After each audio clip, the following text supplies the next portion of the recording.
Hi అండి, welcome to my channel Teju cooking and vlogs. అందరు ఎలా ఉన్నారండి? మేమైతే చాలా బాగున్నాం. మీరు ఎలా ఉన్నారో కామెంట్ సెక్షన్లో అయితే చెప్పేయండి. మనకైతే ఆ తండ్రి వెంకటేశ్వర స్వామి నుండి అయితే పిలుపు వచ్చిందండి. ఇంకా వెళ్ళాలి కదా. మేమైతే కాలినడకన వెళ్ళాలని మొక్కుకున్నామండి. మాకు 5 years వరకు అయితే పిల్లలు కాలేదు. అప్పుడు మేము వెళ్ళి అయితే మొక్కుకోవడం వల్ల మాకు 1 yearకే బాబు అయితే పుట్టాడండి. తర్వాత మళ్ళీ వెంటనే చిన్న బాబు పుట్టడం వల్ల వెళ్ళలేకపోయామండి. ఇంకా ముందు రోజు ఈవినింగ్ అయితే 4:30 నుండి 8:30 వరకు టికెట్స్ అయితే ఇచ్చారండి. మేము టికెట్లు తీసుకొని అక్కడే నిద్రపోయి నెక్స్ట్ డే మార్నింగ్ 6:30కి అయితే బయలుదేరామండి. ఎంత జనాలు ఉన్నారంటే చాలా జనాలు ఉన్నారండి. ఇంకా మా బాబునైతే జోలే కట్టేసుకున్నాను, ఎందుకంటే ఎత్తుకొని ఎక్కడం చాలా కష్టం కదా. అందుకని ఇంకా ఆ తండ్రిని స్మరిస్తూ పైకి ఎక్కడం అయితే మొదలు పెట్టాము.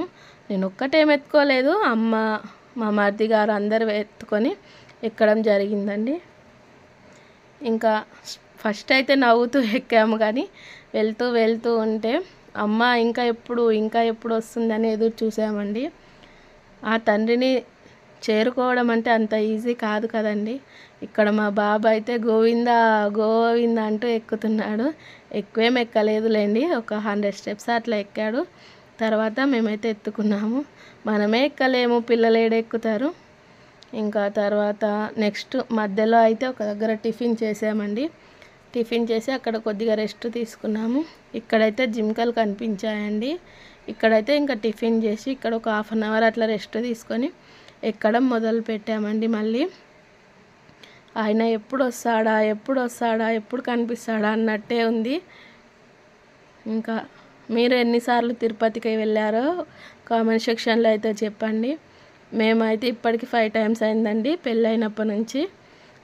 1 yearకి ఒకసారి వెళ్తాము. కాకపోతే పెద్ద బాబు పుట్టిన తర్వాత నుంచి ఇంకా వెళ్ళలేకపోయాము. ఇప్పుడు చిన్న బాబుకి అయితే 6 months, ఇప్పుడైతే వెళ్ళాము.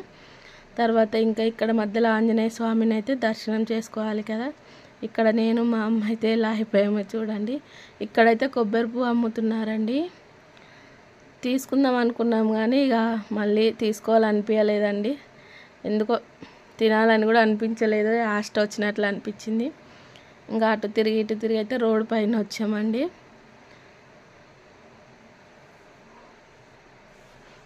ఇప్పుడు అసలైన టాస్క్ ఉంటుంది కదండి, మోకాల పర్వతం.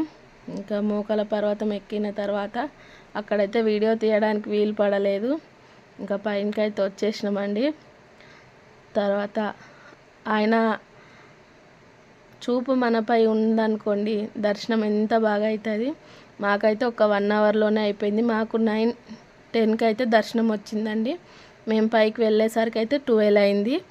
ఇంకా అక్కడ వెంగమాంబ అన్నదాన సత్రంలో అయితే తినేసి మళ్ళీ రూమ్కి వచ్చాము. రూమ్ దొరకడం కూడా చాలా కష్టంగా ఉందండి.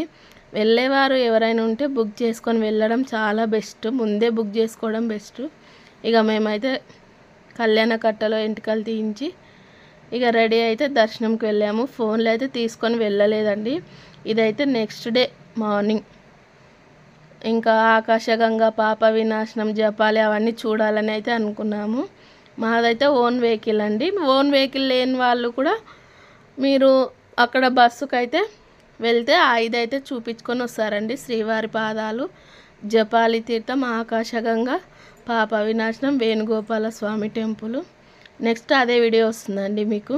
ఇంకా నెక్స్ట్ డే మార్నింగ్ అయితే కింద వరాహస్వామి ఉంటాడు కదండి తిరుపతి దగ్గరనే, అక్కడ దర్శనం చేసుకొని ఇంకా టిఫిన్ తినేసి బయలుదేరామండి. ఇంకా నెక్స్ట్ వీడియో అదే వస్తుందండి. ఇక్కడ చూసారా, మీకు ఒకటి కనిపించిందా? అదైతే క్లీన్ చేస్తుందండి, చాలా బాగుంది. మన ఆడవాళ్ళకి అలాంటిది ఒకటి చిన్నది ఉంటే ఎంత బాగుంటుంది కదా అనిపించింది నాకైతే. ఇక్కడైతే ఫ్రీగా బొట్టు పెట్టారు. మా చిన్న బాబు చూడండి ఎలా ఉన్నాడో, చిన్న గుండు బాస్. ఇంకా మీకు గనక నా వీడియోలు కనుక నచ్చినట్లయితే లైక్ చేయండి, షేర్ చేయండి, సబ్స్క్రైబ్ చేయండి. ఇంకా మధ్యాహ్నం కూడా ఇక్కడనే తిరుపతిలో తిని ఇంకా గోవిందరాజ్ టెంపుల్కి అయితే వెళ్ళాం.